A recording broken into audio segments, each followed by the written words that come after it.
Boa noite. Tudo bem? Antes de mais nada, eu quero agradecer a Uningá pelo convite e quero agradecer você que está aí, pela sua presença.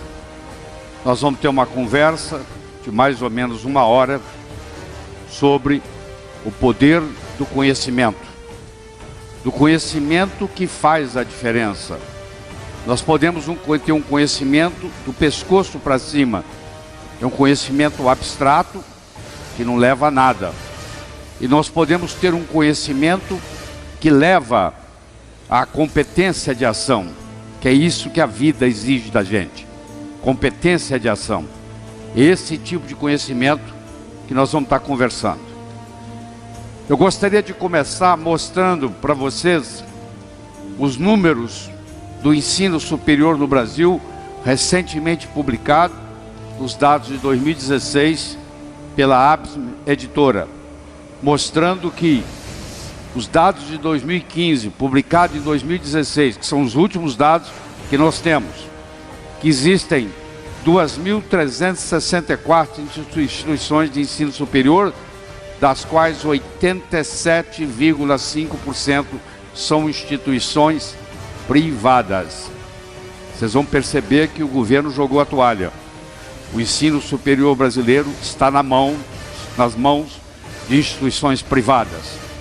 411.299 professores de curso superior no Brasil, 56,5% estão em instituições privadas. 32.028 cursos de graduação, 67,7% estão em instituições privadas. 3.997 cursos de saúde, que é a minha área, onde praticamente 80% estão nas mãos de instituições privadas. 3.750.284 vagas, das quais 85,9% instituições privadas. 75% dos concluintes nos cursos de graduação de 2015 são de instituições privadas. 692.167 de 916.363. Isto mostra a responsabilidade das instituições privadas no conhecimento do brasileiro. Isso é uma mudança drástica comparada com poucos anos atrás, onde predominava o ensino das universidades federais. O professor Dr. Mário dos Anjos Neto me enviou recentemente um documento mostrando para mim que a Uningá, Centro Universitário Ingá, conseguiu um IGC de 4, apenas 4% das instituições de ensino superior no Brasil consegue isso, e eles conseguiram um índice de IGC contínuo de 3,013, que coloca a Uningá como o melhor centro universitário do Paraná, segundo melhor na região do país e 4º melhor no Brasil. Então eu tenho muito orgulho de ser parte do corpo docente, ser professor do pós-graduação contratado CLT pela Uningá. Então, uma salva de palmas para a Uningá.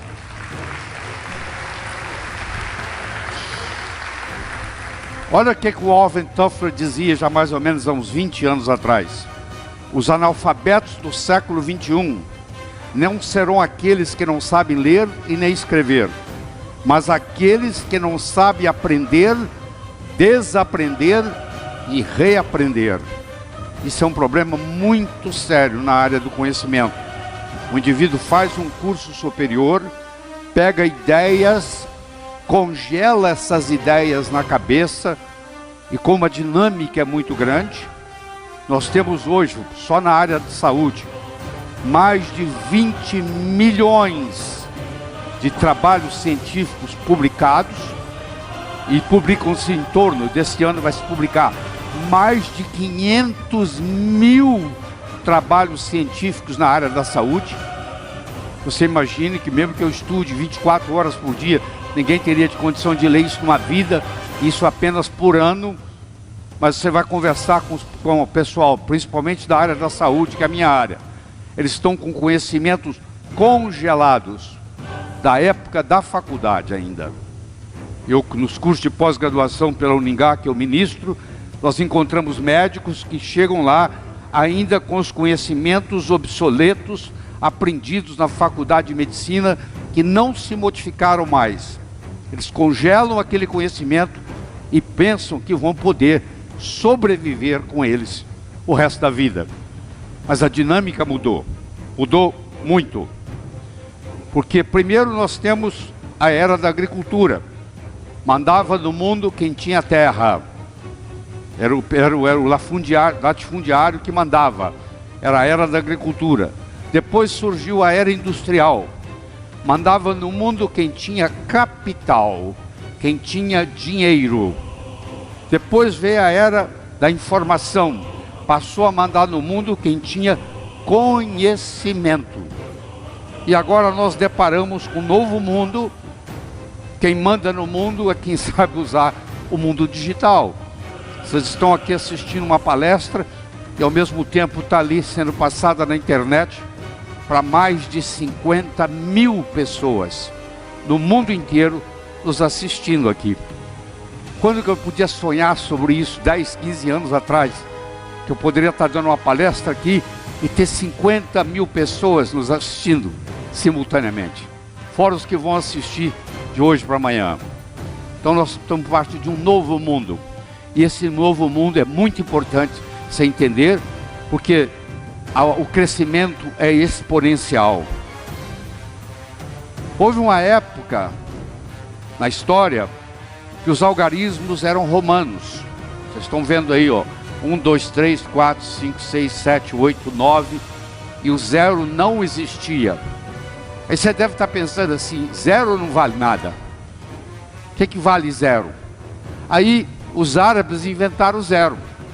Aí eles deixaram de ser algarismos romanos e passaram a ser algarismos arábicos, que todos vocês conhecem muito bem. Mas acho que vocês nunca pararam para pensar por que o 1 é daquele jeito, por que o 2 é daquele jeito, por que o 3 é daquele jeito, por que o 0 é daquele jeito. E vocês vão ter esse conhecimento agora. O 1 é daquele jeito porque ele tem um ângulo. O 2 é daquele jeito porque ele tem 2 ângulos. O 3 é daquele jeito porque ele tem 3 ângulos. O 4 é daquele jeito porque ele tem 4 ângulos. O 5 porque tem 5 ângulos. O 6 porque tem 6 ângulos. O 7 porque tem 7 ângulos. O 8 porque tem 8 ângulos. O 9 porque tem 9 ângulos. E o 10 e o 0 porque não tem nenhum ângulo. Você disse, mas olha que interessante. Eu trabalhei a vida inteira com os algarismos arábicos e nunca foi apresentado por mim porque que eles eram daquela forma. É um conhecimento por trás do conhecimento que faz a diferença. Na área da saúde, na área médica, o que nos diferencia dos técnicos não é só o teu conhecimento, é teu conhecimento por trás do conhecimento. Por que é desse jeito? Por que se faz assim?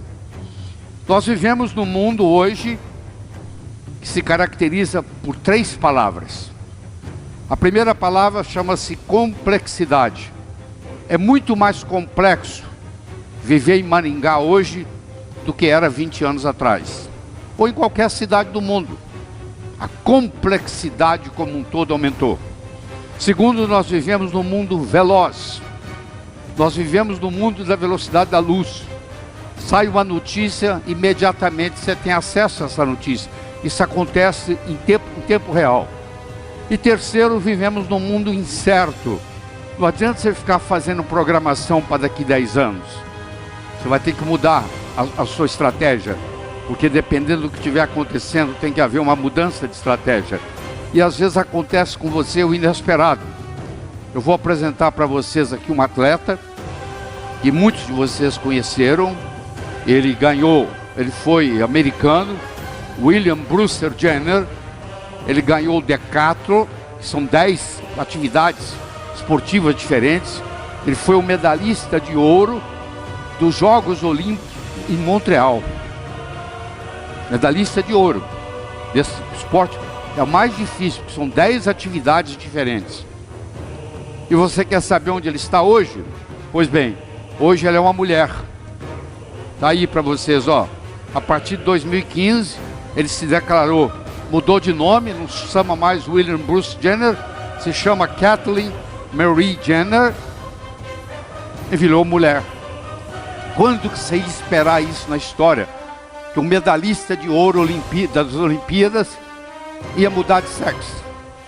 Você vê, o mundo é totalmente incerto. Que nós temos que estar preparados para essa incerteza. Que nós não sabemos o que esperar. De repente acabou o muro de Berlim. De repente o dólar sobe, de repente o dólar cai.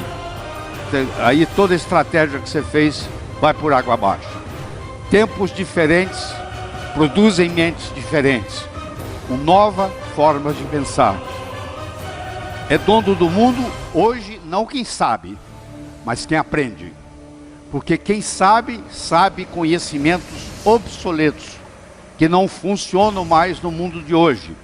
Aquilo que o seu avô e o seu bisavô teve sucesso, não se aplica mais ao mundo de hoje. Se você for seguir as orientações do seu avô e do seu bisavô, você vai estar desatualizado. Porque não funciona desse jeito. Teve uma época que se vendia roda de carroça, roda de carruagem, se ganhava muito dinheiro. Hoje, a não ser que você venda pneu, porque roda de carruagem até o museu já tem, você não vai ganhar nada. Seu bisavô pode ter ganho muito dinheiro vendendo roda de carruagem, mas para o mundo de hoje, isso não funciona mais. Eu gosto muito do exemplo do bambu chinês. Você que é internauta, eu lhe aconselho, quando você chegar em casa hoje, você digitar bambu chinês no Google e provavelmente você não vai conseguir dormir, só de escutar a história do bambu chinês. O bambu chinês, ele é assim, ó. Você planta ele, no primeiro ano ele não dá nada, no segundo ano ele não dá nada, no terceiro ano ele não dá nada, no quarto ano ele não dá nada, no quinto ano ele cresce 12 metros acima do solo. De repente, 12 metros acima do solo. Aí você fala, mas que coisa interessante. É, interessante. Mas se você for mais perceptivo, você vai ver que se você olhar abaixo da superfície da terra, é uma raiz ali que começa a crescer. No segundo ano ele não deu nada, mas a raiz aumentou.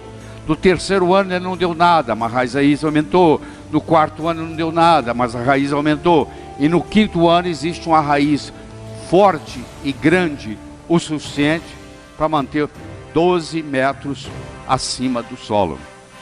Isso é uma coisa que nós temos que ensinar para os nossos jovens, para os nossos alunos de graduação. Que o que distingue o profissional do amador é persistência e paciência. O amanhecer só vem depois da noite toda ter passado. Roma não foi construída em um dia. O jovem tem uma ansiedade muito grande para que as coisas aconteçam. E aí você mostra para eles o exemplo do bambu chinês. O bambu esperou pacientemente por 5 anos para ter o sucesso que ele tem e se colocar 12 metros acima do solo. Eu acho que isso é muito importante para professores que estão nos assistindo, ensinar para o jovem que está sendo formado, está em formação na faculdade, que paciência e persistência são duas características que distinguem o profissional do amador. Isso aqui é uma carta mostrando, é um documento mostrando, eu vou traduzir depois para vocês em português. A sua aplicação para o doutorado não foi aceita dessa vez e, portanto, você não é elegível para a posição de professor associado. Em conclusão, nós achamos que a sua hipótese é mais de caráter artístico do que propriamente físico. Isso está datado em 1903. Foi quando Albert Einstein tentou ser professor na Suíça. E isso que ele recebeu, esse comunicado. Mas com isso, Albert Einstein não desistiu. Ele continuou persistente, ele chegou a ganhar prêmio Nobel e ele é considerado pela maioria o homem mais inteligente que viveu no século XX. Se bem que tem questionamentos sobre isso, mas muita gente aceita ele como um indivíduo que fez mais diferença no século XX. e foi reprovado. Não se aceita o trabalho dele. Por quê? Porque os indivíduos que viviam na época dele não entendiam o que o Einstein pensava. O Einstein estava anos-luz na frente dos colegas, a ponto de ser reprovado e não aceito para ser professor de uma universidade. Então nós temos que tomar muito cuidado com isso, porque tem alunos que nós estamos aqui assim, ensinando, que tem esse tipo de mentalidade, que vai revolucionar o mundo, e nós temos que estar aqui como professores para apoiá-los, mesmo que a gente não entenda o que é a contribuição que eles têm para trazer. Eu gostaria de mostrar para você o que é saber, o que é consciência de saber. Eu vou começar pelo número 1. Eu não sei e não sei que não sei. Quer dizer, eu tenho uma coisa que eu não sei fazer, mas eu não sei que eu não sei fazer essa coisa. Esse é o primeiro degrau. O segundo degrau, eu sei que eu não sei.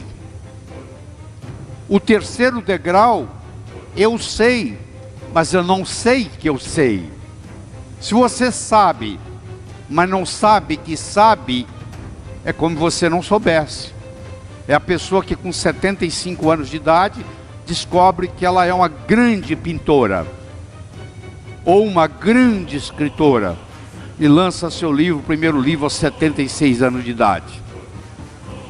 Ela não sabe, ela sabia, mas não sabia que sabia. Se você tem uma habilidade, mas se você não sabe que você tem essa habilidade, é como se você não soubesse. E finalmente nós temos o quarto, que você sabe e você está consciente que você sabe o que você sabe. E isso é muito importante. E isso tem que ter a ver com a sua competência de ação, não com o seu acúmulo de informação. Se você vai no aeroporto de Guarulhos, entra num Airbus que está fazendo São Paulo, Nova York, e o comissário de bordo diz assim: senhoras e senhores, o indivíduo que está sentado na cabine do piloto não é piloto, mas ele tem muitas opiniões de como pilotar um avião. Você ficaria na aeronave? Não. Você não quer saber quem leu livros ou quem tem opiniões de como pilotar um avião.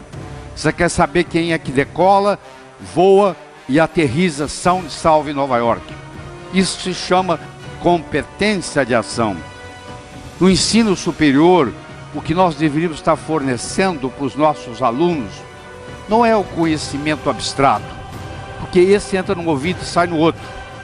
Você que já se formou há mais de 10 anos, se eu trouxer você de volta para a sua faculdade e der para você a mesma última prova que você fez quando graduando, eu te garanto que você não tira metade da nota que você tirou naquela época. Porque muito daquilo abstrato que você aprendeu já não existe mais no seu cérebro. Sumiu. O que realmente permaneceu é aquilo que você tem competência de ação. Se você aprendeu a nadar e tem 20 anos que você não nada, eu te colocar numa piscina aqui, você vai nadar. Se você aprendeu a andar de bicicleta há 30 anos atrás e você não anda de bicicleta há mais de 20 anos, eu vou lhe trazer uma bicicleta e em poucos minutos você vai estar andando, porque aquilo ficou com você pro resto da vida. Aquilo se traduz em competência de ação. A vida não exige da gente acúmulo de informação. A vida exige da gente competência de ação.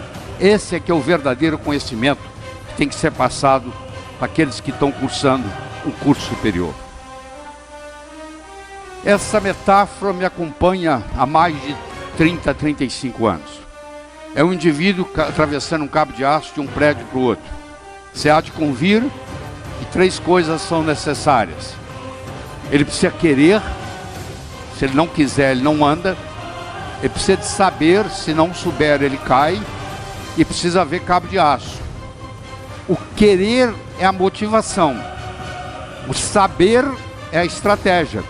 E o cabo de aço, propriamente dito, é a oportunidade. Eu posso querer ganhar dinheiro, eu posso saber ganhar dinheiro, mas eu nunca tive a oportunidade para mostrar isso. Não vai acontecer.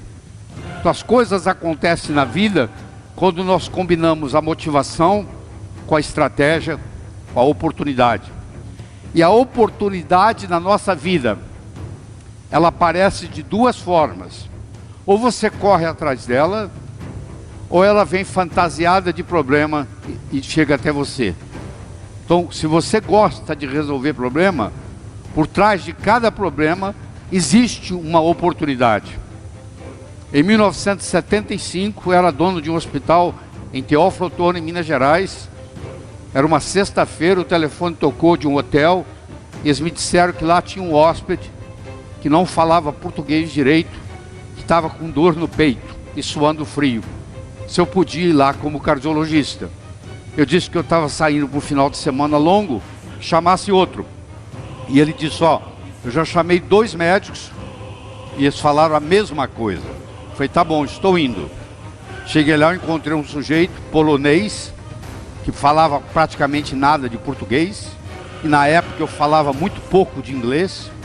Eu levei ele para o hospital, fiz um eletrocardiograma, ele estava infartando. Levei ele para o hospital, no caminho para o hospital, ele me pergunta assim, você conhece meu filho? Eu falei, quem é seu filho? O meu filho é o chefe de cardiologia de Harvard. O nome dele é Peter Marocco. Eu falei, eu não conheço o seu filho pessoalmente, mas eu conheço os livros dele, os trabalhos, e eu estudo pelos trabalhos do seu filho. 48 horas depois, o filho dele saiu de Boston, Massachusetts, e veio para Teófilo Otoni ajudar a cuidar do pai. E por incrível que pareça, ele era casado com uma brasileira, de Americana, São Paulo, e falava português. E nós fizemos amizade, e eu vou encurtar a história, e eu terminei em Harvard. Não pelo mérito, mas pela oportunidade que a vida me deu.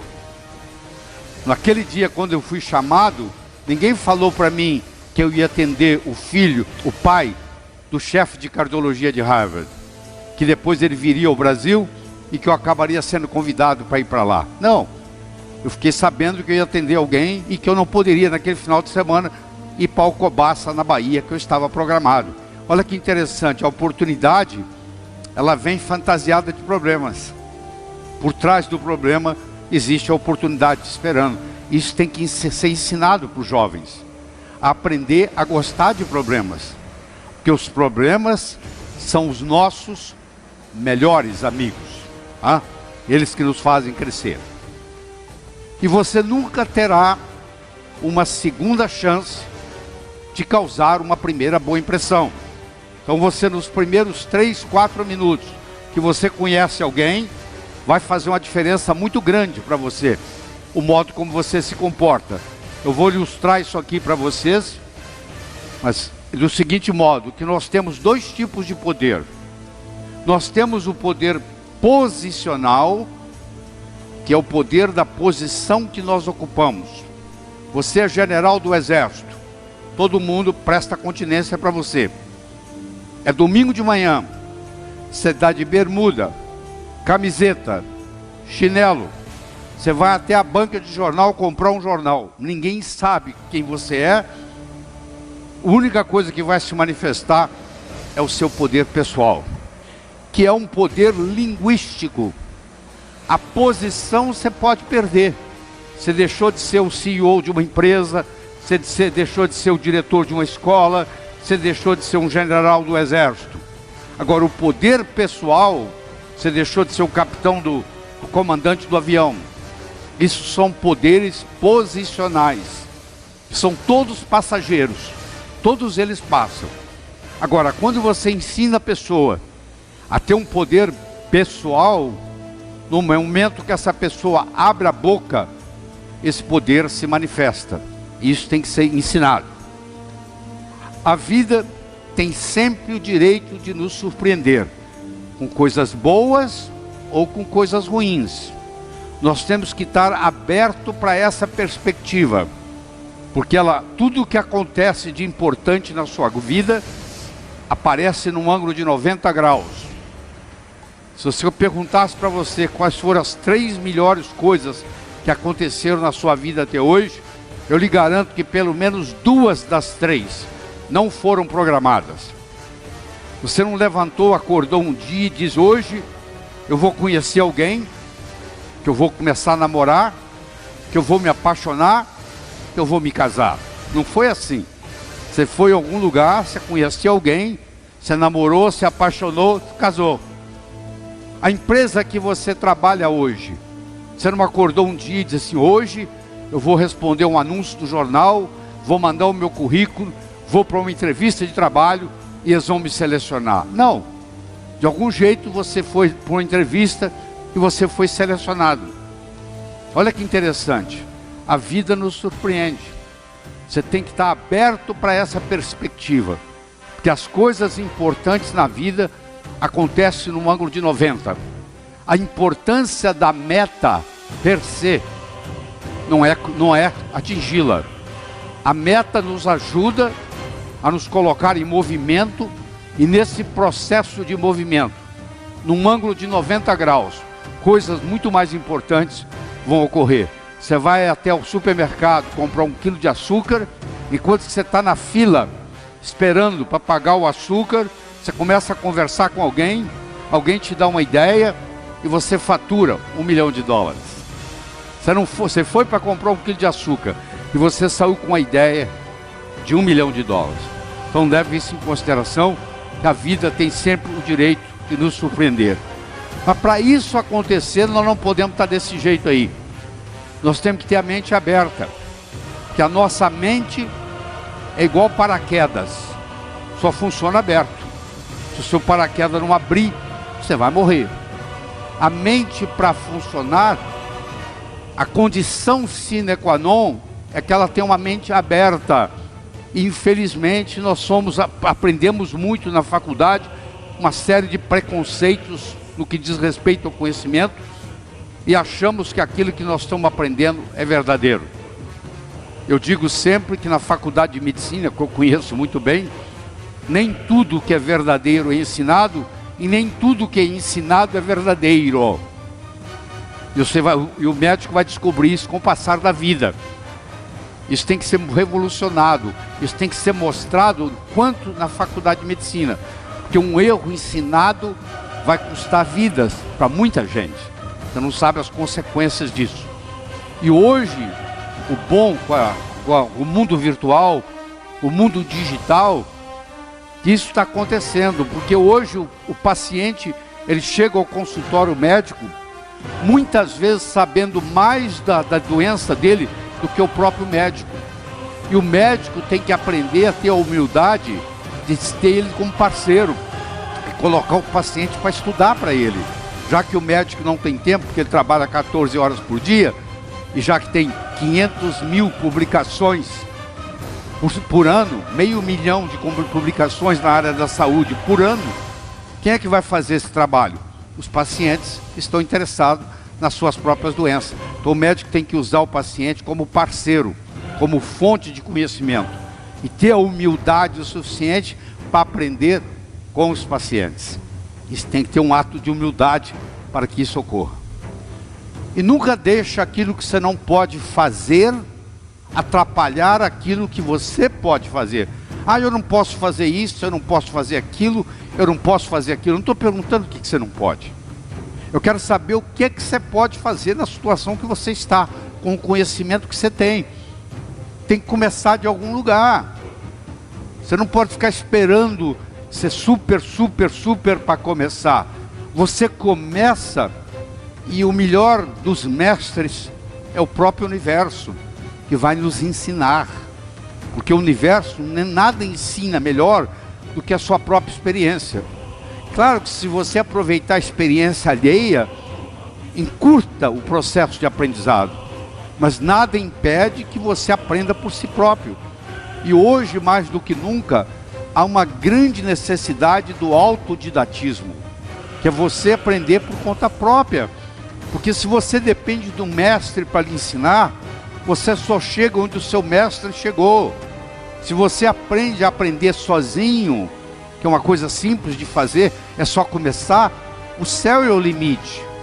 O seu limite vai ser o seu potencial. E nem todo mundo nasce com o mesmo potencial. Os maiores tesouros da humanidade estão enterrados no cemitério. São pessoas que nasceram, viveram, morreram e não foram capazes de exercitar o seu potencial. E eu acho que se é lhe dado um potencial, e você não exercita esse potencial, Quando você chegar lá do outro lado, quando você transcender o seu endereço cósmico, eles vão te perguntar lá em cima: o que você fez com esse potencial, com essa habilidade que eu lhe dei? Você vai ser cobrado por isso, que você recebeu alguma coisa e não fez nada com ela. Você vai na Bíblia que tem lá, inclusive, uma fábula sobre isso. Eu peço para você olhar rapidamente aqui e perguntar o que você está vendo. Provavelmente você vai me dizer que você está vendo uma arara, porque eu coloquei isso longe do seu foco. Mas se eu focar isso mais de perto, eu vou te mostrar que é muito mais do que uma arara. Eu vou te mostrar que aqui tem uma dançarina. Eu vou lhe mostrar onde ela está, se você me permite. Olhando aqui, aqui está o pé dela, aqui ó.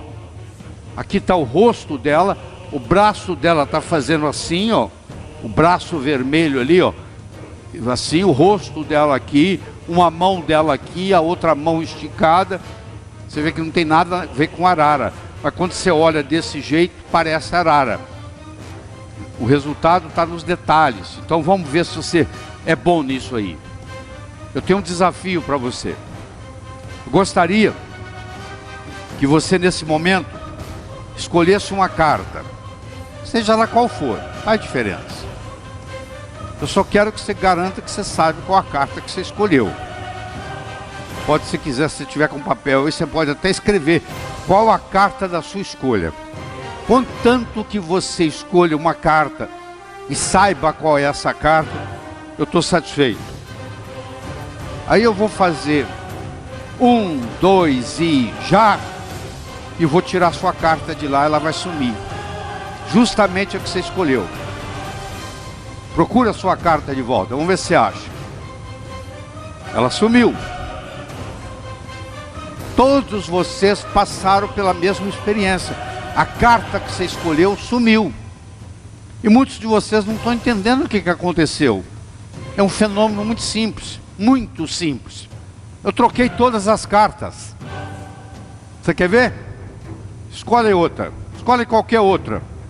Pode escolher. Escolheu? Escolheu outra? Olha lá, procure ela agora. Sumiu de novo. Por isso que todas sumiram. Porque eu não ia adivinhar cada um. Como é que eu ia fazer? Agora eu percebi. Se você troca todas, é claro que eu não vou encontrar a minha. Que coisa. Era um raciocínio simplista, mas você foi levado na conversa. E muitos de vocês falaram assim: mas como é que ele faz isso? Como é que ele faz desaparecer exatamente a carta que eu escolhi? Eu fiz desaparecer todas as cartas escolhidas na sala, porque eu tive cuidado de mudar todas elas. Agora que você descobriu, agora que você conhece o caminho das pedras, agora ficou fácil. No momento que você conhece, que você tem um conhecimento, que você mata a charada, a coisa ficou simples. Você imagina um peixe que nunca saiu da água. Você acha que ele sabe que ele vive na água? Não. Se ele nunca saiu da água, ele não sabe o que não é água. Para ele saber que ele vive na água, ele tem que ter a consciência, a experiência de viver fora d'água. Como ele não saiu da água nunca, ele nunca teve a experiência de sair da água. Então ele não sabe que ele vive na água. Essa analogia eu quero fazer para você com paradigma. E o paradigma é muito simples. Houve uma época que a terra era chata. Quer dizer, acreditava-se que o navio ia viajar nos mares e que chegava uma hora que ele caía no final do mundo. Tanto é que a mulher do marinheiro ia com uma roupa para o porto, se despedia do marido. Antes de voltar para casa, ela se vestia de preto, que ela ia ficar de luto, porque a maioria não voltava, porque morria durante a viagem. A maioria morria, na realidade, de escorbuto. Mais da metade dos marinheiros morriam de escorbuto, deficiência de vitamina C. Mas muitos, o navio afundava e eles não voltavam. E aí acreditava-se que morreu porque caiu no final do mundo.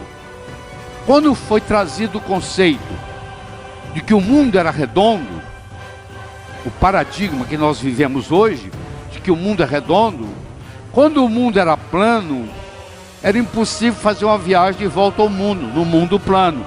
Hoje você pode fazer uma viagem de volta ao mundo, no mundo redondo. Olha que interessante. Quando o paradigma mudou do mundo plano para o mundo redondo, as possibilidades se multiplicaram. Aquilo que é impossível na sua vida, hoje, é impossível no paradigma que você está vivendo. Se você mudar o paradigma, as possibilidades se multiplicam. Toda vez que você tiver alguma coisa que você achar que é impossível, ela é impossível no paradigma que você vive. Se você mudasse o paradigma, como aconteceu aqui, as possibilidades agora de volta ao mundo vão aparecer. Certo? Você imagina, por muitos e muitos e muitos anos, existia uma teoria de que todos os cisnes eram brancos. E isso era acreditado no mundo inteiro. Quando a Austrália foi descoberta, pela primeira vez na história, lá apareceu cisne preto. Então essa teoria de anos e anos e anos, de que os cisnes eram brancos, com um exemplo, acabou a história. Isso acontece muito na medicina. A gente tem uma teoria muito sofisticada, até que parece uma doença, até que aparece um exemplo que destrói toda a teoria. Por mais sofisticada que ela seja, se o exemplo encontrado não bate, aquela teoria, você vai me desculpar, ela é obsoleta. Você tem que jogar lá fora e começar a procurar outro paradigma, outro diagrama para explicar. Quando é que você viu isso? Isso aqui é um concurso de Miss de avós. Essa mulher tem 54 anos de idade. Ela ganhou o concurso em primeiro lugar. É uma mudança de paradigma. Um concurso de beleza de avós. E uma mulher de 54 anos de idade ganha o concurso. E você olha para um corpo de uma mulher dessa, parece que ela tem 19 anos. Isso é possível? Isso é possível. Principalmente nos dias de hoje. Olha que interessante. Se eu não conheço a causa, eu não consigo reproduzir o efeito. Acompanhe esse caso aqui que eu vou lhe mostrar agora. Olha só.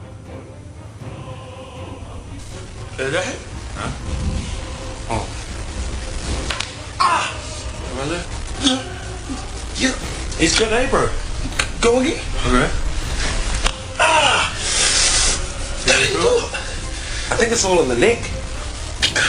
Do it one more time.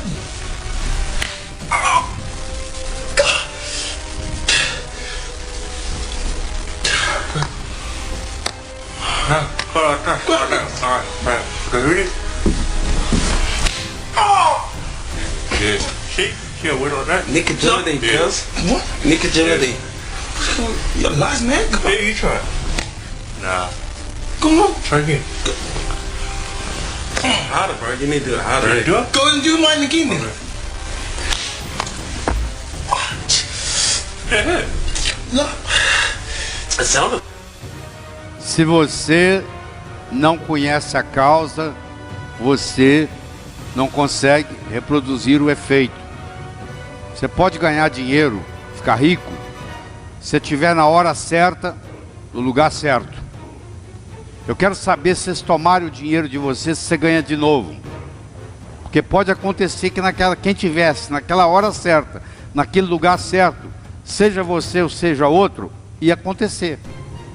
Para quem tivesse naquele lugar certo, na hora certa. Eu quero saber se poder tirar tudo que você tem, se você consegue ganhar de novo. Aí você conhece o caminho das pedras. Se você não conhece a causa, você não consegue na vida reproduzir os efeitos. Então, se você está preocupado com a sua saúde, que é a maior riqueza que você tem no mundo, tem nada que pareça com isso. Eu tive a oportunidade de fazer pré e pós-operatório durante 3 anos para o Dr. Michael DeBake em Houston, maior cirurgião cardíaco que o mundo já teve, e ele recebia mais de 100 pacientes por dia. Eu cuidava daqueles que falavam português e daqueles que falavam espanhol, e eram todas pessoas multimilionárias que às vezes chegavam lá nos próprios aviões, com vários seguranças e etc., doentes, e iam ver o Dr. DeBake, e naquela relação médico-paciente, eles diziam para mim assim: Dr. Ribeiro, eu daria tudo o que eu tenho para recuperar minha saúde. Eu daria toda a minha fortuna, toda a minha riqueza para recuperar minha saúde. E você tem a saúde, às vezes não dá valor para ela. Se você não tiver tempo para cuidar da sua saúde, um dia você vai ter que arrumar tempo para cuidar da sua doença. Se você fala assim: ó, eu sou muito ocupado, eu não tenho tempo para cuidar da minha saúde, eu falo: tudo bem, não se preocupe, um dia você vai ter que arrumar tempo para cuidar da sua doença, certo? Quero que você imagine a seguinte situação. Eu vou dar para você de presente agora uma pérola. Você vai pegar a pérola, vai olhar para ela na sua mão, não vai ficar segurando ela por muito tempo, você vai colocá-la no bolso. Daqui uma semana eu vou me encontrar com você, vou lhe entregar uma segunda pérola.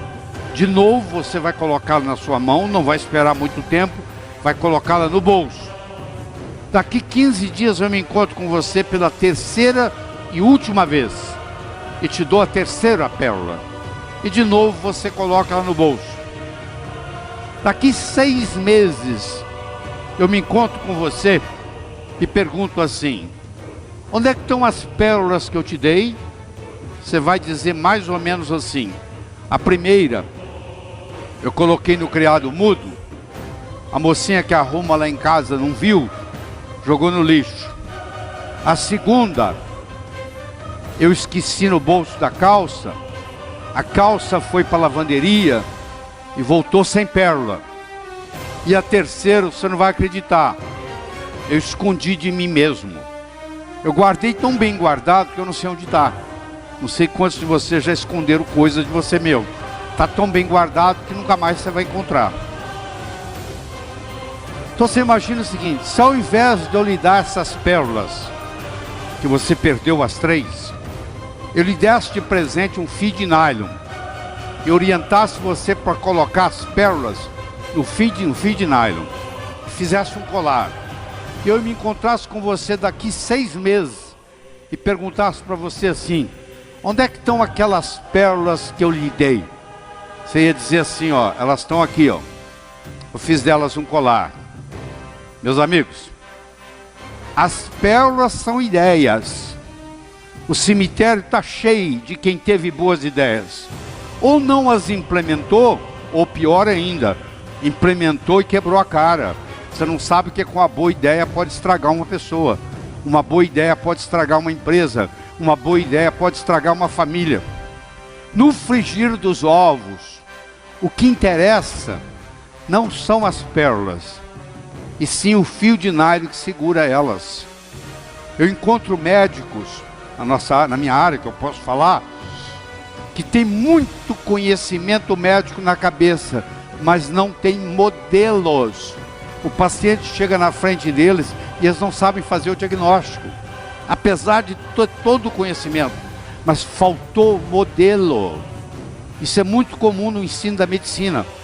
Tem muito conhecimento, tem muita pérola, mas não tem o fio de nylon que segura isso e faz a diferença. É a diferença que vai fazer a diferença. É você ter modelos. Então, nesse poder do conhecimento, é muito mais importante você ter o modelo do que o conhecimento per se. Porque o modelo vai ficar ali com você pro resto da vida, enquanto que a informação, ela desaparece do seu cérebro. Ela some, igual as pérolas. Isso aqui é uma cadeira de balanço. Sabe onde é que uma cadeira de balanço vai? A lugar nenhum. Sabe por quê?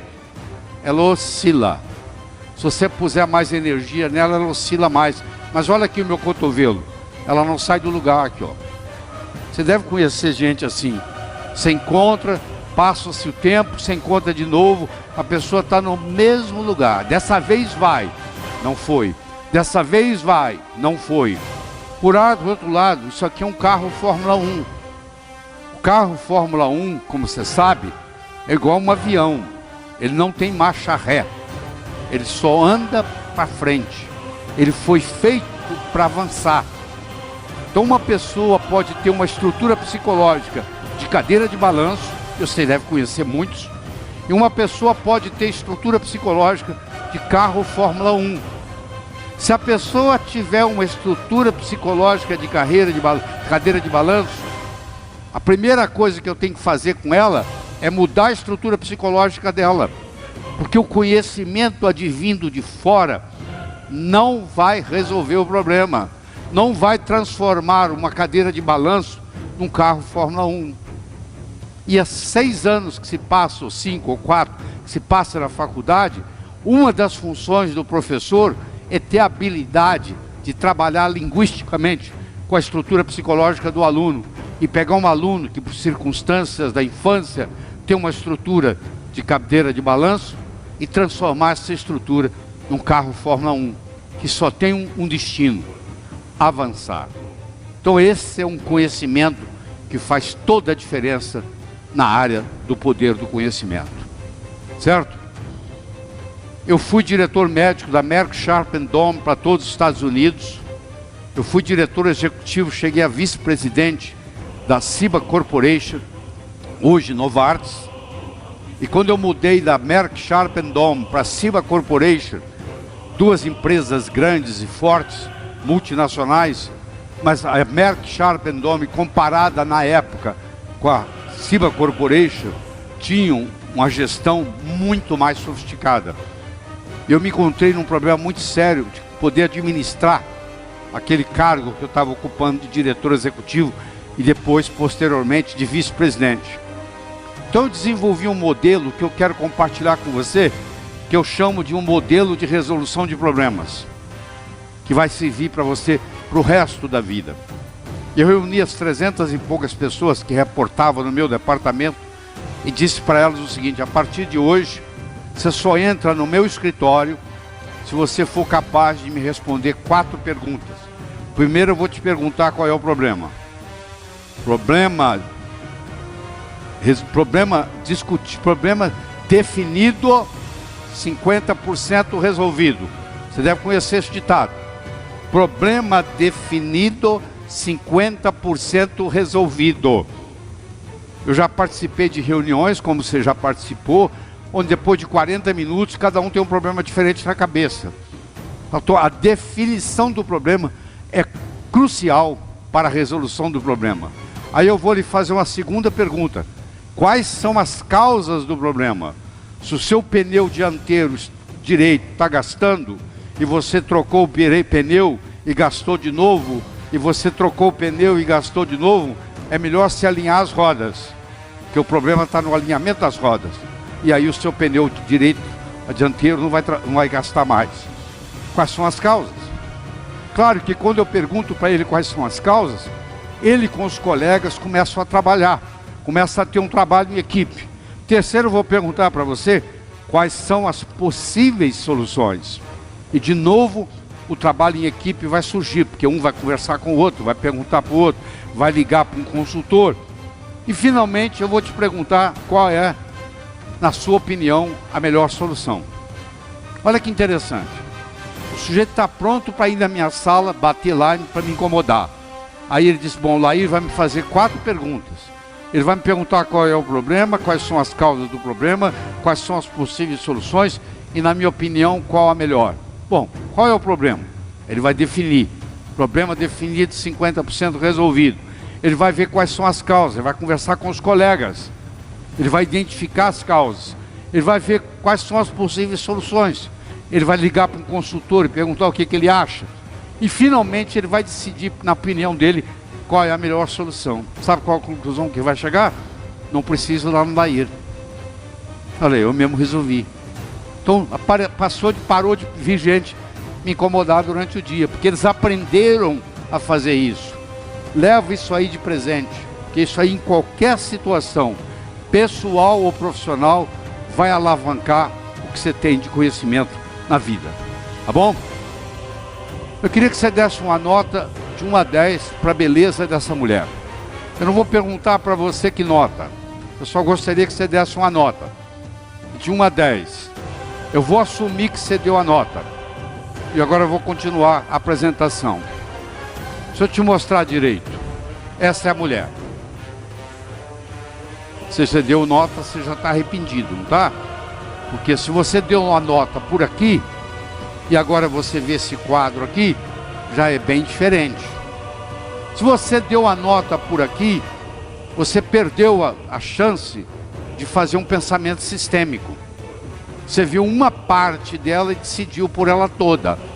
Você viu uma parte do problema e decidiu pelo problema todo. Se você pudesse ver isso aqui, o resultado da nota seria diferente. Eu sei, mas e se eu estou no meu trabalho, se eu estou na minha profissão e surge um problema, como é que eu sei se eu estou vendo isso aqui ou se eu já estou vendo o todo? Muito simples. Eu tenho que fazer a seguinte pergunta: qual é o problema mais amplo do qual este é apenas uma parte? Com isso aí, ó, com essa simples pergunta que eu estou entregando para você agora, eu estou lhe ensinando a pensar melhor sistemicamente. E quando você aprende o pensamento sistêmico, você se torna mais hábil para viver as surpresas da vida. O que está acontecendo no mundo de hoje é que tem muito especialista. A pessoa pega, nós pegamos, no caso da medicina, eu posso te dar opinião porque é a minha área, nós pegamos o corpo humano e loteamos ele. O pneumologista ficou com o pulmão, o cardiologista ficou com o coração, o hepatologista ficou com o fígado, pobre do proctologista. Dividimos o corpo humano. Então ninguém mais entende o corpo humano como um todo. Um especialista joga para o outro, que joga para o outro, que joga para o outro, que joga para o outro, e ninguém resolve o problema. Porque ele só aprendeu a pensar num pedacinho. Eu acho que no conhecimento médico nós temos que voltar a entender tudo numa forma sistêmica. E é isso que eu ensino nos meus cursos. Como é que o médico aprende a pensar sistemicamente? Aí ele tem a responsabilidade do corpo todo, e não apenas do ventrículo esquerdo. Não apenas, eu sou neurocardiologista. Dentro da cardiologia já tem uma especialidade, não sei se vocês sabem, eu sou cardiologista, que tem a neurocardiologia, só entendo de uma parte neurológica do coração. Eu digo que o especialista cada vez sabe mais de menos. Vai ter uma hora que ele vai saber tudo de nada. Tá bom? Isso é uma águia. Uma águia é capaz de ver um peixe abaixo da superfície da água, a 500 metros de altura. E ela vai lá e pega, agarra o peixe. Isso aqui é uma coruja. A águia é muito boa durante o dia, mas ela não enxerga nada durante a noite. A coruja, por outro lado, ela não enxerga nada durante a noite, mas ela tem uma visão noturna das melhores. O que você acha que é melhor? Você ter uma visão de águia ou você ter uma visão de coruja? Eu diria o seguinte: se o problema é diurno, eu quero ter visão de águia. Se o problema é noturno, eu quero ter visão de coruja. Depende do contexto do processo. Muitas vezes eu vou ser capaz de resolver o problema, muitas vezes eu tenho que ter a humildade para delegá-lo. Aí que vem a interdisciplinar, ou melhor dizendo, a transdisciplinar, que é um nível acima da interdisciplinar. Quando eu junto um grupo de pessoas que contribuem de forma diferente, uns vendo mais durante o dia, outros vendo mais de noite, durante a noite, eu estou conversando metaforicamente e resolvo o problema. Uma vez eles perguntaram por Charles Darwin a sua teoria da evolução, e perguntaram para ele assim: Dr. Charles Darwin, se eu pudesse resumir em uma frase toda a sua teoria, o que o senhor diria?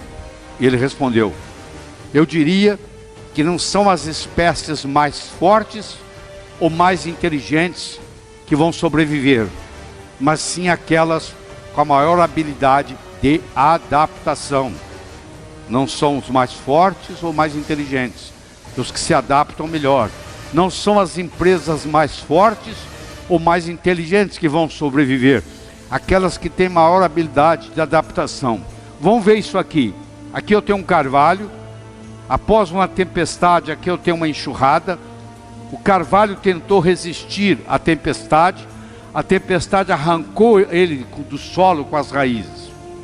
Aqui eu tenho um bambu, que é muito mais fraco do que o carvalho.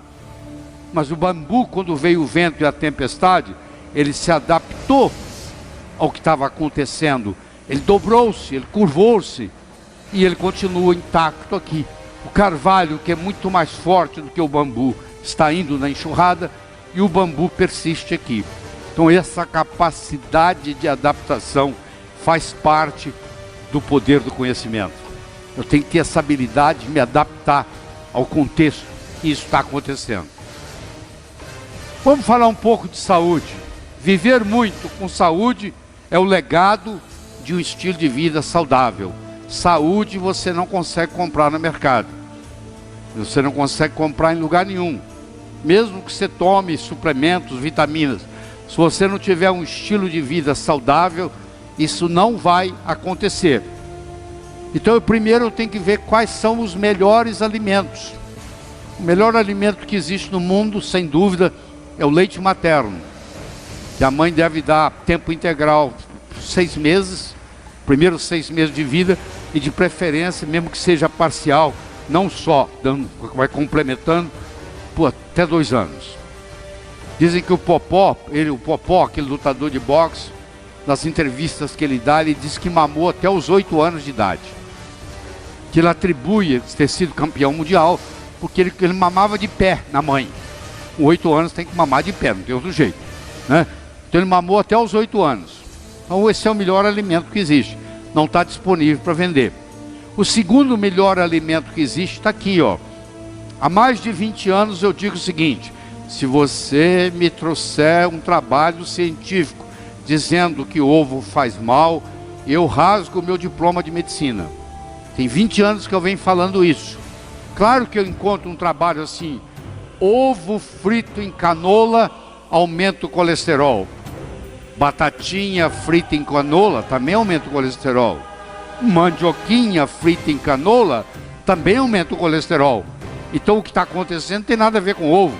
Eu estou falando do ovo cozido 7 minutos depois que a água está fervendo. O ovo tem tudo que a vida precisa. Dali vai sair um pintinho. Então esse é o segundo melhor alimento. Eu ingiro 5, 6 ovos, às vezes até 8 ovos por dia. E faço isso há muitos anos. E eu tenho 72 anos de idade e tenho energia para falar 12, 14 horas por dia. Então a nossa experiência é a melhor possível com isso. Terceiro é o óleo de coco, que a maioria dos médicos não entendem. Porque eles dizem assim: mas o coco é um óleo saturado. Mas é um óleo saturado de cadeia média. Caprílico, capróico, cáprico, láurico. Principalmente o ácido láurico. O ácido láurico também existe no leite materno. Só que a concentração de ácido láurico no leite materno é 19%. No coco é 47%. O ácido láurico, quando ele cai no estômago, ele vira monolaurina. Ele mata fungo, ele mata bactéria, ele mata vírus, ele mata parasita. É como se fosse um antibiótico natural. Quem falar para você que o óleo de coco engorda, não entende de nutrição. Porque não tem jeito de você acumular óleo de coco. Você tem que usá-lo. Ele é usado como energia, tá? Ele gera calor. O quarto alimento melhor no mundo, a Organização Mundial de Saúde já chegou a essa conclusão: o melhor cereal que existe é o quinoa. Tem todos os aminoácidos essenciais: a leucina, a valina, a isileucina, a lisina, a fenilalanina, a treonina, a metionina e o triptofano. São os 8 aminoácidos essenciais. Eles têm tudo isso numa proporção molar certa. O azeite de oliva extra virgem prensado a fria, in vitro, não pode ser em lata, e em vidro de escuro, porque óleo e luz são inimigos. Se você deixar um vidro transparente de azeite de oliva numa gôndola do supermercado, a luz batendo ali mais de 10 horas por dia, oxida. o azeite de oliva. E finalmente eu quero trazer para vocês o turmérico, a curcumina, a cúrcuma longa, o açafrão indiano, o açafrão da terra, o falso açafrão, tudo é o mesmo, tudo é a mesma coisa. Que você encontra hoje em qualquer supermercado bom. Que é um pó amarelo que você leva para casa, depois que você servir o seu prato, você joga ele em cima da comida. É o anti-inflamatório mais poderoso que a natureza fabrica. A Índia é o país que tem a menor incidência de Alzheimer, a menor incidência de Parkinson per capita. Sabe por quê? Porque o indiano come curry no café da manhã, come curry no almoço, come curry no jantar. E curry, o condimento do curry é feito à base do turmérico, é feito à base da curcumina. Então aí estão os melhores alimentos para você. Aqui tem um indivíduo de 60 anos de idade, aqui tem um indivíduo de 60 anos de idade. Eles têm a mesma idade cronológica, mas eles têm uma idade biológica diferente. Você não pode mudar a idade cronológica, é a da certidão de nascimento. Mas você pode mudar a sua idade biológica. E o dia de começar é hoje. Quanto mais cedo você começar o processo, melhor. A Organização Mundial de Saúde mostra que você, para não ser sedentário, você tem que dar pelo menos 10 mil passos por dia. Você compra um pedômetro por R$35 e você coloca ele na cintura quando você levanta. E quando você vai deitar, você olha nele. Se você não deu 10 mil passos naquele dia, você é sedentário. Você não precisa ir para a academia, não precisa ir em lugar nenhum. Você pode andar em volta da sua mesa de jantar no seu apartamento. Você pode vir médico, você pode andar em volta da sua mesa, no seu consultório, entre um paciente e outro, contanto que você se movimente. Tá bom? Isso é fundamental. Aqui foi o Prêmio Nobel de Medicina em 2009, sobre telômero, telomerase e anti-envelhecimento. No Brasil, o CRM proíbe a gente falar de anti-envelhecimento. Enquanto isso, Harvard, a universidade mais sofisticada do mundo, tem um departamento clínico de anti-envelhecimento, cujo diretor é o Dr. David Sinclair, que provavelmente vai ganhar o Prêmio Nobel de Medicina nos próximos anos. Aqui tem um Prêmio Nobel, não tem nada mais científico do que um Prêmio Nobel de Medicina. Aqui está da Universidade de São Francisco, da Universidade de Johns Hopkins, da Universidade de Harvard. Se você falar que não existe dado científico para anti-envelhecimento, você está blasfemando. Porque é muito comum o médico dizer, isso não é científico. Não, você não teve tempo de estudar, é diferente. Se você estudar, está lá. Nada é mais científico que um Prêmio Nobel de Medicina. Tá bom? O sol é seu amigo, você tem que mudar esse conhecimento. A sua avó, o seu avô, não tinha preocupação com o sol. Ele trabalhava no ar livre. O pescador que mora lá em Fortaleza, ele sai para pescar às 5 horas da manhã, ele pesca o dia inteiro, 365 dias por ano, uma vida inteira. Você acha que ele usa filtro solar?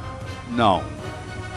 Isso é uma ilusão, mostrado, você pensando que isso resolve alguma coisa.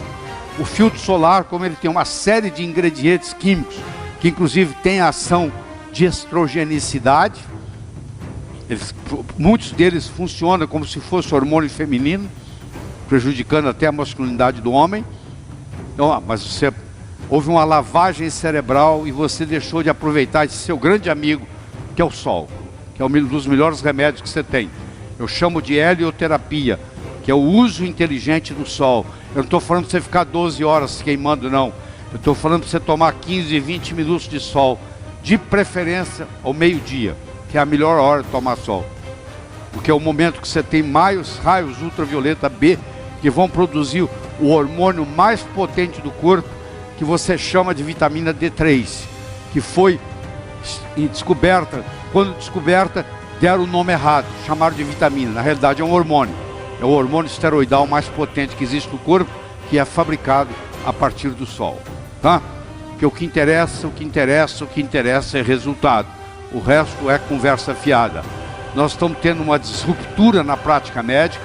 Nós estamos mostrando o quanto que os medicamentos são mortais. faz parte quase que de um crime organizado.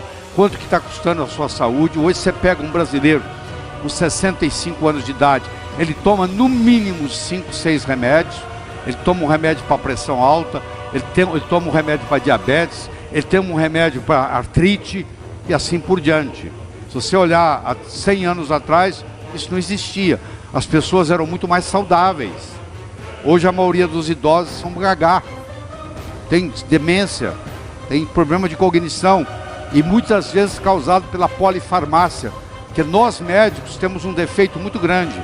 Quando nós recebemos um paciente no consultório, a gente não para remédio nenhum, a gente só acrescenta. Se você for em 5 especialistas, você vai terminar com 5 remédios diferentes, porque ninguém tem coragem de parar o remédio do colega, mesmo que não haja necessidade, só vai acumulando. A pessoa, cada vez que ela vai no especialista, ela recebe um novo remédio, e é o chamado polifarmácia, que é um problema muito grande, onde as pessoas se intoxicam, certo?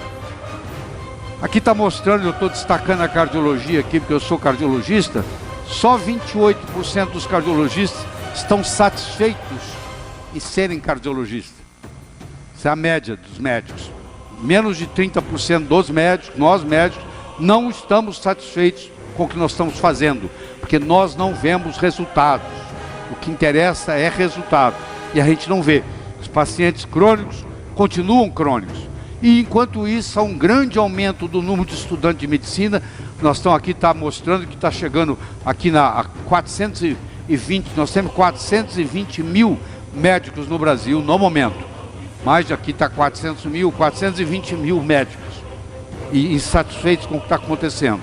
E eu gostaria, eu sei que aqui tem gente de várias especialidades, de várias áreas, mas é importante eu trazer um conhecimento para você.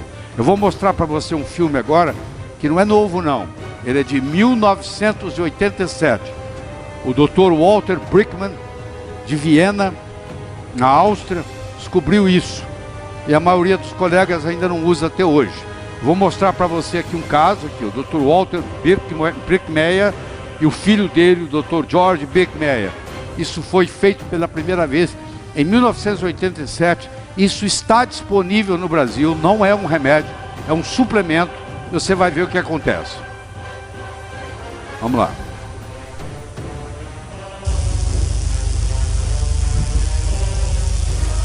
The classical therapy of Parkinson's disease is substitution of the dopamine deficit by its precursor L-Dopa.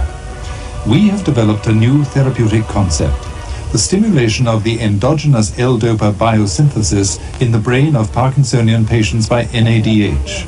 Its beneficial clinical effect is demonstrated on 3 cases. Wir wollen zeigen, was diese neuen Medikamente bei ihrer Krankheit können.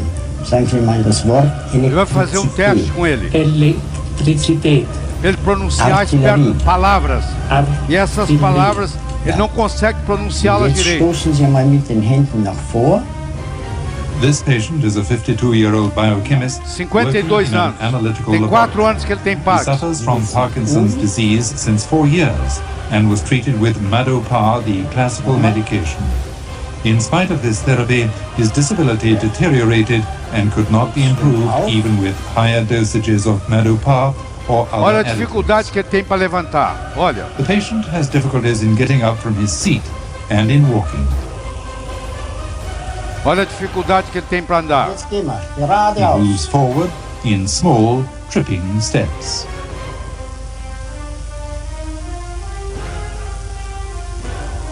Agora ele está recebendo NADH endovenoso, 1 hour que é uma after substância que tem no infusion of Brasil. 25 milligrams Olha lá. of NADH, the patient's disability improved considerably. Ele agora vai The mimic levantar was more 1 hora animated. depois. The pushing and jumping Olha aí. ability was incomparably Quer better ver? Ó, to that before the NADH ó, treatment. Jetzt wird gesprungen. ó. So, und jetzt His marschieren walking was remarkably improved. The left Olha, screen shows compara his antes walking e before. depois. The right Compara. screen 1 hour after NADH Ah, ainda nem treatment. levantou lá e já está voltando aqui depois, ó. Olha lá, olha lá. Ó, vem de novo. Lá ele mal começou a andar aqui, ó. O mesmo paciente 1 hora depois, ó. Aí você fala assim, mas Desde 1987 isso existe no mundo, e substância tem no Brasil, tem. Por que os neurologistas não usam? Porque não é remédio, é suplemento, que não tem patente. Está aí disponível, olha a diferença que faz para o paciente. Você imagina um paciente com Parkinson, tremendo, sem conseguir andar, recebe isso. Hoje nós fazemos isso sublingual, não precisa nem de injeção. Então esse conhecimento tem que ser renovado, ele está estagnado, ele está velho, o conhecimento ensinado está estagnado, essa é a grande verdade, nós temos que mexer. Aqui, essas duas irmãs são univitelinas, antigamente a gente chamava de irmãs idênticas, mudou, não se chama idêntica mais, ou elas são univitelinas ou elas são bivitelinas, elas são univitelinas, elas são do mesmo ovo. Ela tem a mesma placenta, mas você olha a diferença. Por quê? Quem manda na biologia não é a genética, é a epigenética. Essa aqui teve um estilo de vida diferente. Nós não somos reféns da nossa hereditariedade. Essa é a grande verdade. Vocês estão vendo aqui um caso de uma metamorfose. Você tem aqui uma lagarta, você tem aqui um casulo, você tem aqui uma borboleta. É o melhor exemplo que eu posso trazer para você. Essa lagarta, esse casulo e essa borboleta têm o mesmo genoma, têm o mesmo DNA, têm os mesmos cromossomas, têm os mesmos genes. Só que a expressão gênica mudou. E ela tem um fenótipo totalmente diferente. Olha que beleza isso aqui. Olha o poder que isso dá para nós na medicina. A sua mãe pode ter morrido de câncer de mama, a sua irmã mais velha pode ter morrido de câncer de mama, você pode ter feito a sua genética, você tem o BRCA12, que é o gene lá da Jolie, mas você pode, dependendo da sua alimentação, você não precisa tirar as mamas, dependendo da sua alimentação e da suplementação que você recebe, você não precisa se preocupar com câncer, porque você não vai ter. Não precisa tirar a mama. Nós não somos reféns da nossa hereditariedade. Agora, uma coisa a gente tem que parar. Olha aí a quantidade de açúcar que existe num refrigerante. Olha, chega a ser 3 vezes a quantidade de açúcar que você tem no sangue. O seu sangue circulando tem 5 gramas de açúcar. Isso aqui chega a ter 15 gramas. Você pode, numa garrafinha de refrigerante, chegar a ter 3 vezes o açúcar que você tem circulando no seu sangue todo. Isso é viciante. Muitos de vocês estão viciados em açúcar e não sabem disso. Tanto é que vocês não conseguem parar. Tá? Não sabem mudar com uma dieta saudável. Isso aí não tem outro jeito. Não adianta você tomar remédio. Remédio remedia. Você tem que mudar o seu estilo de vida. Você tem que mudar a sua alimentação. O seu alimento tem que passar o seu remédio, ser seu remédio. E o seu remédio tem que ser o seu alimento. Você tem que aprender isso. Tá? Que sua comida seja o seu remédio e que seu remédio seja a sua comida. O pai da medicina, Hipócrates, 400 anos antes de Cristo, já dizia isso. Mas os médicos não estão escutando a recomendação. Olha o que acontece com a família americana, o que eles comem em uma semana. Você vai ver que aí não tem mais alimento, aí tem produto alimentício. Você olha num carrinho saindo do supermercado, tem gente que não leva mais alimento para casa, leva produto alimentício. Tem etiqueta, tem ingrediente, alimento tem nada disso. Alimento foi feito pela natureza, não tem etiqueta, não tem composição, isso aí tudo é produto alimentício. Tá? Olha que interessante, aqui está o genoma de uma pessoa. Isso é uma metáfora que eu faço para ensinar para os alunos. Eu posso expressar aqui doença ou eu posso expressar saúde. O genoma é o mesmo. A expressão gênica vai depender do estilo de vida e vai depender da alimentação. Então isso recebe o nome de nutrigenômica. Tá? A outra coisa importante é você colocar os seus pés na terra. Quanto tempo tem que você não tira o sapato e pisa na areia? E pisa na grama, e pisa no cimento. Não estou falando no asfalto não, porque o asfalto é isolante. Muitas das suas doenças iam desaparecer se você fizesse isso. Quanto tempo tem que você não pisa? Eu 10 horas da manhã, eu desço no meu prédio, vou pro jardim, pisar na grama, pisar no chão. Todo mundo acha que eu sou louco, fico andando para lá e para cá, pisando descalço na grama. Faz toda a diferença. Você tem a capacidade de pisar na areia, você tem a capacidade de ir na praia, naquele lugar que a água bate na areia, o melhor lugar de se andar. Tem gente que anda na praia, corre na praia de tênis. O melhor da praia, eles não estão aproveitando, que é isso aqui, ó. A terra é o maior antioxidante que existe para nós. Ela está doando elétrons o tempo todo, se você pisar no chão. Vai lá com a dor de cabeça, anda lá para você ver. Em 10 minutos você não tem dor de cabeça nenhuma mais. O nosso mundo está contaminado. O solo está contaminado. Os rios estão contaminados. A nossa água de beber está contaminada. O ar está contaminado. Está tudo contaminado. As crianças, eles fizeram um estudo na Universidade de San Diego, na Califórnia. Uma criança, quando nasce, eles pegam o sangue do cordão umbilical dela. Ela tem mais de 100 substâncias químicas que não pertencem ao ser humano. Que a mãe está intoxicada, a criança está intoxicada. Coisa simples, você fala, eu gosto muito de incenso. Incenso é altamente poluente. Eu gosto muito de acender vela. Santo não precisa de vela. Santo tem luz própria. Eles são iluminados. Você não sabe o que é uma poluição numa igreja onde está cheio de vela queimando. Você não sabe o que é você queimar uma vela em casa ou queimar um incenso em casa. Você não tem ideia da repercussão que isso tem no seu pulmão. As pessoas adoecem por causa disso, por falta de conhecimento, por ignorância.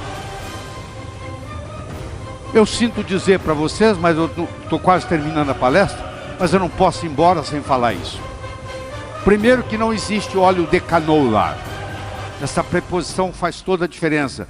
Você tem óleo de soja, você tem óleo de girassol, você tem óleo de amendoim, você tem óleo, não tem óleo de canola, você tem óleo canola.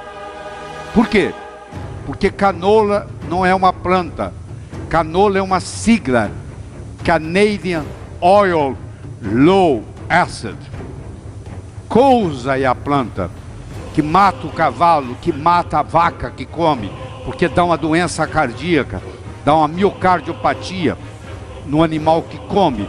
Então o Criador não deixa a vaca comer cousa, não deixa o cavalo comer cousa.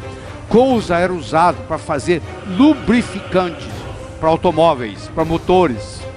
Até hoje na Inglaterra o governo canadense pegou a cousa, modificou ela geneticamente, baixou a concentração do ácido úrico, que é o que causa, o ácido erústico, que causa esse problema cardíaco, e vendeu para você, que você compra no supermercado.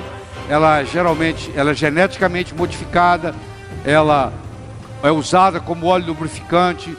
A família das mostardas, vulnerável ao ranço, causa câncer de pulmão, tem 4% de gordura trans, é muito barato para plantar e colher, porque o mosquito não chega lá, ninguém quer a cousa, ninguém, só você. Perda da visão, sistema nervoso central, anemia, doenças cardiovasculares e caro, é o mais caro deles. Você acha que é o mais caro, é o bom. Então o que você faz? Toda semana ou todo mês você vai no supermercado e compra o seu veneno e leva para casa e vai sendo envenenado aos pouquinhos. Água mole em pedra dura, tanto bate até que fura. Tá bom?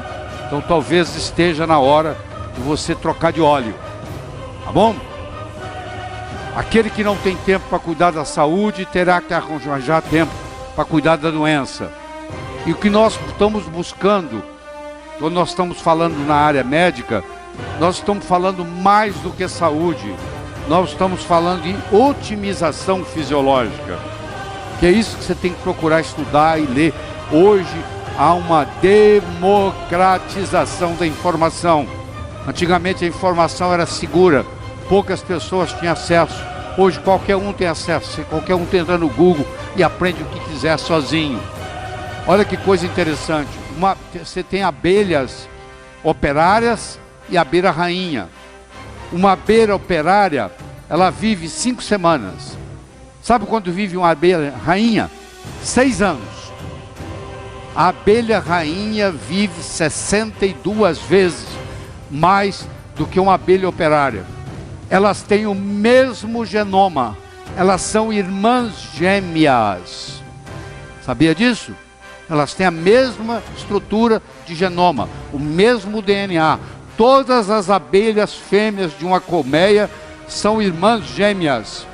As operárias vivem 5 semanas, as rainhas vivem 66 anos, 62 vezes mais. Sabe qual a diferença? A abelha operária recebe geleia real por poucos dias. A abelha rainha só é alimentada de geleia real. Olha a diferença que faz a diferença. Isso aqui é um exemplo para você. A importância da sua alimentação correta. Eu não estou dizendo que a geleia real vai fazer isso para você. Ela faz isso muito bem para a abelha, tá bom? Vocês estão vendo aqui um pavão com a cauda aberta. Lindo, lindo, lindo, lindo. Só que ele tem que carregar essa porcaria o dia inteiro. É bonito na hora que ele abre. Mas olha o preço que ele paga, ó. Não tem there is no free lunch. Não tem nada de graça. Se você se compromete com a sua saúde, você vai fazer um esforço. Mas no frigir dos ovos, vale a pena. As suas emoções são armazenadas na forma de campo magnético e podem bloquear circuitos energéticos. E que você pode desbloqueá-los hoje magneticamente. Tem uma nova abordagem que está vindo por aí na medicina. Tá, e o que você quer envelhecer é muito simples. É só ser presidente da República. Olha aqui, depois de 8 anos. Olha aqui o Bush depois de 8 anos. Hã? A coragem nasce conosco. Os medos são aprendidos. O medo também faz mal para o seu sistema imune. E deixa eu mostrar para você a teoria do Goldratt. Onde é que vai arrebentar a sua saúde? Vai arrebentar no elo mais fraco. Se você puxar essa corrente aí, onde é que ela arrebenta? Aqui, ó. Ela vai arrebentar ali, ó. Ah, ponto mais fraco, é o gargalo da garrafa. Então ela vai no ponto mais fraco, ela vai arrebentar aqui. Tem gente que arrebenta no coração, tem gente que arrebenta no pulmão, tem gente que arrebenta no fígado, tem gente que arrebenta no cérebro. Você tem que ver qual é o ponto mais fraco, qual é o gargalo da sua situação. E você tem que cuidar disso. Não adianta, se o meu gargalo é porque essas rodas estão enquadradas, e paradoxalmente eu tenho pneus aqui, não adianta eu pôr o pessoal para fazer ginástica, trazer eles de volta e achar que eu vou resolver o problema, porque eles estão mais fortes. Eu tinha que trocar as rodas, o problema estava nas rodas. O ponto mais fraco eram as rodas. Então por que nós adoecemos? Nós adoecemos porque nós ingerimos toxinas demais, porque nós estamos desnutridos, porque nós temos um nível de estresse muito grande, porque nós temos infecções, principalmente dentárias, de canal dentário, e nós temos poluição eletromagnética, que muitos de vocês abusam do celular. Você não pode carregar o seu celular no mesmo quarto que você dorme. Você pode carregar ele lá no banheiro, mas não no quarto. Porque se você carrega o seu celular no quarto onde você dorme, você está procurando problema. E aquela pessoa que usa o celular no bolso da camisa, é uma questão só de tempo, ele vai para o pronto-socorro com arritmia cardíaca. Eu, como cardiologista, estou cansado de ver isso. É a pessoa que usa o celular no bolso da camisa. O coração é um órgão elétrico, interfere profundamente e causa arritmias e pode causar até parada cardíaca. Tá? Mais uma coisa, mais 3 minutos eu estou acabando. Olha só, eu sei que é chocante para você. Você aprendeu até hoje que colesterol é gordura. Colesterol não é gordura. Colesterol é um esterol. Não é gordura, é um lipídio. É o ciclopentrano peridoferantreno. Deixa eu mostrar para você o que é uma gordura. Isso aqui é um ácido graxo. Vê se isso aqui parece com colesterol. Olha que piada. O médico ensina que colesterol é uma gordura. Ele ensina para o paciente que ele não pode comer gordura porque gordura aumenta o colesterol. Primeiro que colesterol não é gordura. Colesterol é um álcool policíclico. Segundo que comer gordura não aumenta colesterol. O que aumenta colesterol é açúcar. É carboidrato. Colesterol é feito de carboidrato no fígado. Isso é uma mentira que vem por mais de 20 anos, uma lavagem cerebral que as pessoas acham, e muita gente deixa de comer gordura saudável, achando que vai aumentar o colesterol. Se o seu colesterol está elevado, eu te garanto que não tem nada a ver com gordura, porque colesterol não é gordura, tá bom? Deixa eu pular isso aqui porque... Bom, vou te mostrar essa, peraí. Eu queria que você olhasse aqui, ó, sem piscar os olhos. Eu queria que você olhasse nos olhos aqui dessa figura, fixo. E quando eu falar 1, 2, 3, você vai fechar e abrir, fechar os olhos. E vão abrir e fechar os olhos 3 vezes seguidas. Então você vai olhar aqui do jeito que você está olhando, fixe em algum lugar ali, olha os olhos ali que parecem aqueles corações. Eu vou falar 1, 2, 3, você vai piscar os olhos 3 vezes. Atenção. 1, 2, 3. Você não está tendo experiência religiosa, não.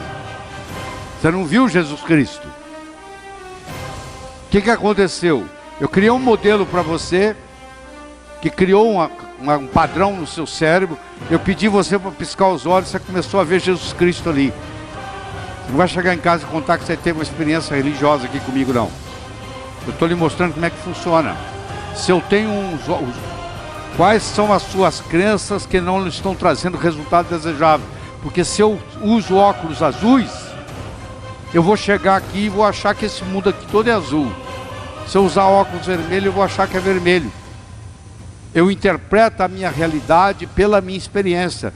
Toda a realidade é subjetiva. Eu espero que eu esteja melhorando a sua com isso aqui.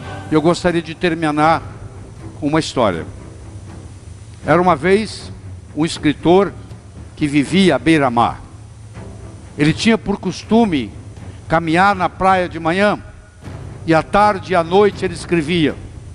Uma manhã caminhando na praia, ele avistou um jovem que dançava na areia.